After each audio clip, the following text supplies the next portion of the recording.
Another market update from the Good Story team. March, holy cow, it seems like so much has happened in the last 30 days since we last recorded one of these. That 24-hour news cycle is absolutely vicious, and I feel like my head is on a swivel every day when I'm tuning into the news. That being said, March was a little bit up from February. We saw about 1,100 properties get sold. If you look at the 5-year average, that's still down, and certainly down on the year to year. Sold about 1,100 homes in March.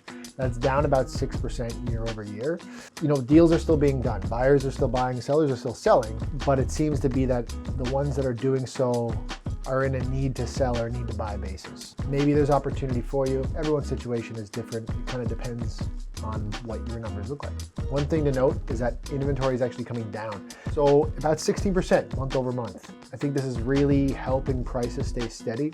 If you look at the year to year and the month to month numbers, things haven't changed a whole lot. Detached sitting at about 780,000, townhomes at about 580, and the condos basically unchanged year over year and month over month at about 400,000. If we see inventory continue to drop, I think there's a good chance that we're going to see more competition for the right priced homes and the best looking homes on the street. Our team's already seeing that, and we're only in March. So what is driving buyer and seller hesitation?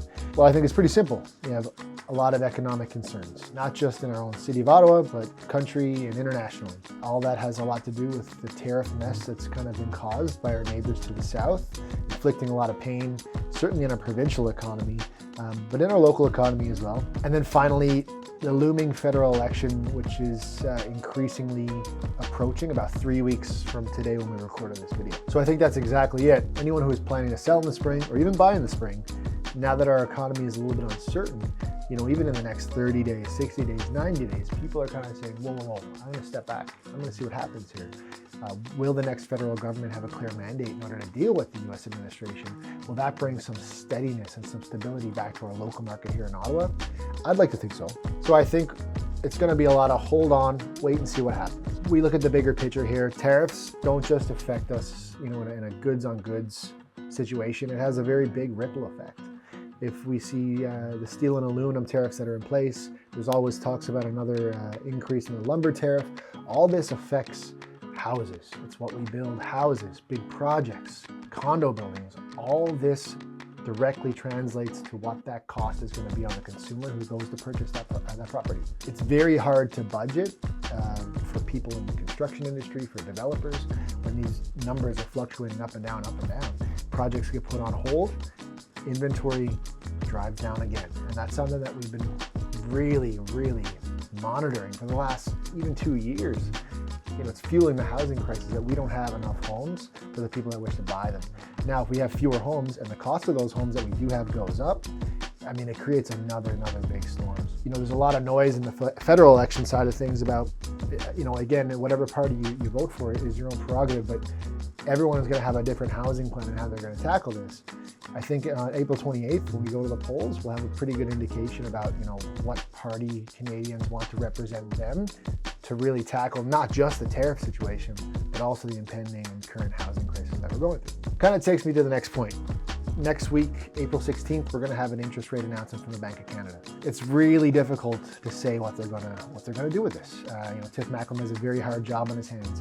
If we're seeing layoffs in the automotive sector, manufacturing sectors, if job growth is not positive, if there's talks about recessions, it's very likely that we'll see another 25% cut.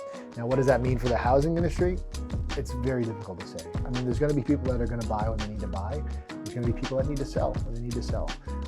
Life changes. Everyone's situations are different.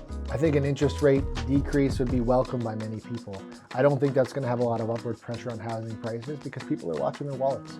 You know, and there's absolutely nothing wrong with that. We're in uncertain times, and we should be respecting the potential worst case scenarios that could come from all this. So, you know, to wrap it up, to bring it all together, numbers remain steady. Prices are steady. Inventory is coming down. We're in a cautiously optimistic but uncertain spring market. I think when we check in next month, we'll have a little bit more clarity as to where this is going. Again, it does change day to day. You got to have your head on a swivel. You got to be paying attention. But most importantly, you have to have the conversations up front, because the more prepared you are, the easier it will be to buy or sell in this market. Shoot us a DM today. It doesn't hurt to have a conversation. we can walk you through exactly how all this craziness going on in the economy and our local market affect you directly.